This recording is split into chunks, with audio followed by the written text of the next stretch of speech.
नमस्कार।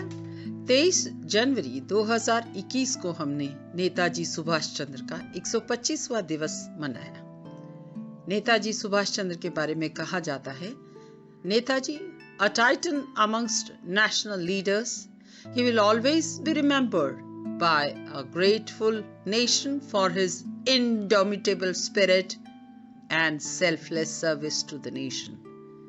आज एक बहुत ही रोचक लेकिन साहसपूर्वक कहानी है नेताजी की, जो आप सबके साथ मैं प्रस्तुत कर रही हूं। और कहानी में बहुत ही रोमांच है। आपको लगेगा भी नहीं कि ये सचमुच ऐसा कोई कर सकता है। यह घटना स्वतंत्रता संग्राम की सबसे महत्वपूर्ण घटनाओं में से एक है।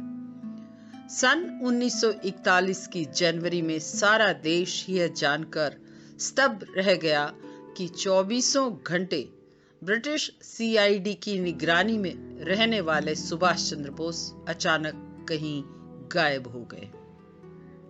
महीनों तक यह पता न चल सका कि वे भारत छोड़कर किधर गए हैं, और उन्होंने सीआईडी को चकमा दिया तो दिया कैसे। इसके बारे में सच्चाई का पता लगने में भी वर्षों लग गए। फिर जो कहानी सबके सामने आई वह कुछ इस प्रकार थी। तैयारियां हो चुकी थी। 5 दिसंबर को न चाहते हुए भी अंग्रेज सरकार ने सुभाष चंद्र बोस को बिना किसी शर्त के रिहा कर दिया था। कारण, जेल में उनकी सेहत बहुत बिगड़ चुकी थी। एम्बुलेंस से सुभाष चंद्र बोस एलिंग रोड स्थित अपने घर पहुंचे। यहां उन्हें पहली मंजिल वाले कमरे में रखा गया। दोबारा स्वस्थ होने के लिए उन्हें जब आराम की आवश्यकता थी, परंतु उसी रात उन्होंने अपने भतीजे शिशिर को अपने पास बुलाया। मेरे लिए एक काम कर सकते हो? सुभाष चंद्र ने पूछा। शिशिर ने सिर हिलाकर हाँ भी भरी। काम साधारण सा ही प्रतीत होता था। किसी एक रात शिशिर को अपने चाचा को कार में बिठाकर कलकत्ता से काफी दूर ले जाना था, वृंदावन या ऐसी ही किसी जगह। पर यह काम बहुत ही तेजी और सटीक ढंग से करना था। साथ ही इस बात का ध्यान भी रखना था कि किसी को कानों कान खबर ना हो। शिशिर की बहन ईला के अलावा किसी और को इस योजना की जानकारी नहीं थी। 33 वर्षीय सुभाष चंद्र बोस ने अंततः तय किया कि वे देश के बाहर जाकर स्वतंत्रता संघर्ष जारी रखेंगे। हालांकि सुभाष कहीं भी जाने के लिए स्वतंत्र थे, पर कलकत्ता की सीआईडी उनकी 24 घंटे निगरानी कर रही थी। सरकार की फाइलों में दर्ज रिपोर्ट के अनुसार वाद ही घटनाएं इस प्रकार हैं। 15 दिसंबर की रिपोर्ट है कि दिल्ली में 22 और 23 दिसंबर 1940 को सभा होने वाली है। इस सिलसिले में उत्तर पूर्व सीमा प्रांत से अकबर शाह 1-2 दिन में सुभाष के पास कलकत्ता आने वाले हैं। योजना के अनुसार सुभाष चंद्र बोस को पहले चरण में कलकत्ता से दिल्ली जाना था, फिर वहां से पेशावर होते हुए काबुल की ओर। इस योजना में अकबर शाह की बहुत महत्वपूर्ण भूमिका थी। वे पंजाब के छोटे से शहर नौशेरा में प्रशासनिक नेता थे और पेशावर से काबुल की यात्रा का आयोजन उन्हीं के हाथों में था। पर कलकत्ता से दिल्ली कैसे जाया जाए? हर रात हावड़ा से कालका मेल निकलती थी, लेकिन उसे पकड़ने के लिए हावड़ा स्टेशन जाने का मतलब था अपने आप को सीधे पुलिस के हवाले कर देना। अंत में यह तय हुआ कि आसनसोल से गाड़ी पकड़ी जाए। आसनसोल धनबाद के निकट भी था, जहां अशोक बोस यानी शिशिर के बड़े भाई का घर था। एक शाम जब शिशिर अपने चाचा से मिलने गए तो वहां उनकी मुलाकात एक हट्टे कट्टे पठान से यानी अकबर शाह से हुई। पते और गुप्त संदेश भेजने के लिए कोड यानी कि सांकेतिक भाषा शब्दों का आदान प्रदान हुआ और वेश बदलने का प्रबंधन किया गया। फिर सुभाष ने शिशिर से कहा कि अकबर शाह को हावड़ा स्टेशन पर छोड़ आए। रास्ते में अकबर शाह ने एक दुकान से कुछ सामान खरीदा, 2 जोड़े पजामे, एक टोपी। भूल से वे सामान कार में ही छोड़ गए। बाद में शिशिर ने बाकी चीजें खरीदी, जिसमें काबुली सैंडल, मोटे कपड़े के कुर्ते, तकिए, रजाइयां, कुरान की कुछ प्रतियां, 2 सूटकेस जिन पर MZ की मोहर लगवाई गई और एक विजिटिंग कार्ड।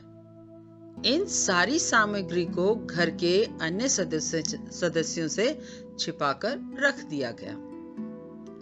अब यात्रा की तैयारियां शुरू हुई।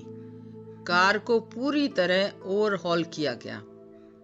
शिशिर ने टायर बदलने का अभ्यास किया और अशोक के घर तक के रास्ते का एक बार निरीक्षण भी किया। 27 जनवरी 1941 को सुभाष चंद्र बोस को कोर्ट में उपस्थित होना था। जो भी किया जा सकता था तुरंत ही करना था। यद्यपि पेशावर से आगे की यात्रा का पूरा प्रबंधन नहीं हो पाया था, पर समय के अभाव को देखते हुए अकबर शाह ने आने का संदेश भेज दिया। सुभाष ने वापसी संदेश भेजा कि 19 जनवरी की फ्रंटियर मेल से वे पेशावर पहुंचेंगे। घर में किसी और को अंदाजा ही नहीं था कि सुभाष गायब होने वाले हैं। 16 जनवरी घर से निकलने का दिन तय किया गया। परिवार वालों को पहले से ही बता दिया गया था कि उस दिन वो एकांत में ध्यान और प्रार्थना में मग्न रहेंगे और किसी भी कारण से उनका ध्यान भंग नहीं किया जाए। उनके शयन कक्ष को पूरी तरह से पर्दों से ढक दिया गया था। सिर्फ और सिर्फ खाना देने के लिए थोड़ी सी जगह छोड़ी गई थी। 16 की सुबह को सुभाष ने अपनी मनपसंद धोती पहनकर भोजन किया। फिर जब परिवार के सदस्य सोने की तैयारियां करने लगे, वे अपने कक्ष में चले गए। ध्यान प्रारंभ करने के लिए सिर्फ 4 व्यक्ति ही उनके पास थे। उनकी भतीजी ईला और 3 भतीजे अरविंद, द्विजेंद्र तथा शिशिर, जो कि कार लेकर आ चुके थे।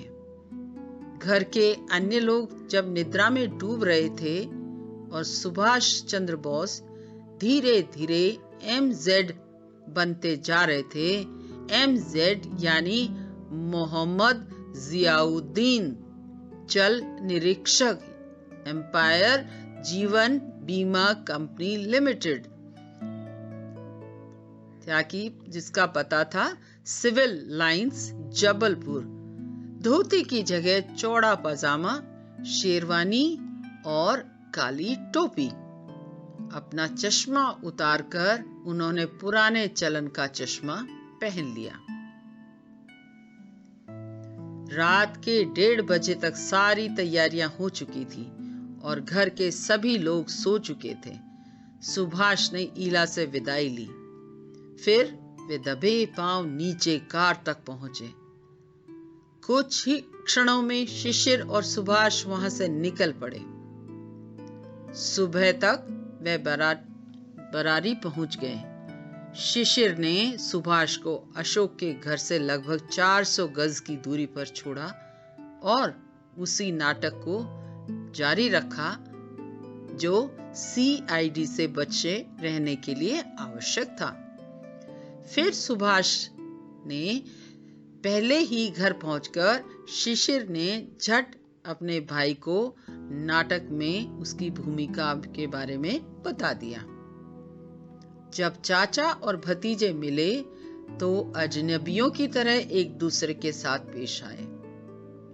बीमा एजेंट मोहम्मद जियाउद्दीन ने कहा कि वह कोयला खदान के अफसरों के बीच अपना धंधा फैलाने के काम से वहां आए हैं। अशोक ने अपनी भूमिका बहुत अच्छी तरह से निभाई। उन्होंने कहा, इस समय तो मैं काम पर जा रहा हूं, क्या शाम को आप वापस आ सकते हैं? लेकिन जियाउद्दीन ने कहा, यहाँ मेरे पास कोई और जगह नहीं है जहां मैं ठहर सकूं। अगर आप इजाजत दें तो आपके लौटने तक यहीं आपका इंतजार कर लूं। ये कहकर अशोक ने जवाब दिया, जरूर जरूर, क्यों नहीं। अतिथि कक्ष तुरंत तैयार करवाया गया। अशोक का नौकर जियाउद्दीन की देखभाल करता रहा। शाम को नाटक दोबारा जारी किया गया। बात अंग्रेजी में होती रही ताकि घर के नौकर चाकर कुछ समझकर कहीं उगल न दें। गाड़ी पकड़ने के लिए सबसे अच्छी जगह कौन सी हो सकती थी, इस पर चर्चा हुई। आसनसोल तो बड़ा स्टेशन था और वहां पुलिस भी तैनात रहती थी। जब तय हुआ कि अशोक के घर से 30 मील दूर गोमा नाम के छोटे से स्टेशन से गाड़ी पकड़ी जाए। जियाउद्दीन को उनके कमरे में ही खाना पहुंचाया गया। फिर सबसे विदा लेकर जियाउद्दीन निकल पड़े, यह कहकर कि वे आगे जाकर टैक्सी ले लेंगे। आधे घंटे बाद दोनों भतीजे और अशोक की पत्नी कार में निकले। रास्ते में उन्होंने सुभाष को कार में बिठा लिया और गोमो की ओर बढ़ गए। रास्ते में सुभाष ने उन्हें बताया कि वे वहां से मॉस्को जाएंगे और फिर बर्लिन। सुभाष के युवा भतीजे के लिए वे क्षण बहुत ही तीखे और दुख भरे थे। गाड़ी आने के कुछ ही क्षण पहले वे गोमो पहुंचे। स्टेशन पर सूने पुल को सुभाष ने शान से पार किया। पीछे पीछे एक ऊंघता हुआ कुली उनके सामान को लेकर चल रहा था। जाते जाते उनके अंतिम शब्द थे, निकलता हूं, तुम लोग वापस जाओ। निकलता हूं, तुम लोग वापस जाओ। कहकर सुभाष गए और देश के संघर्ष के लिए आगे बढ़ते रहे। आशा है ये वृतांत, ये कहानी, ये रोमांच भरा एक एपिसोड सुभाष चंद्र बोस के जीवन से आपको जरूर पसंद आया होगा। इसको रोचक बनाने में मेरी मदद की श्री मनोज जी ने और मैं कमलजीत यादव। धन्यवाद।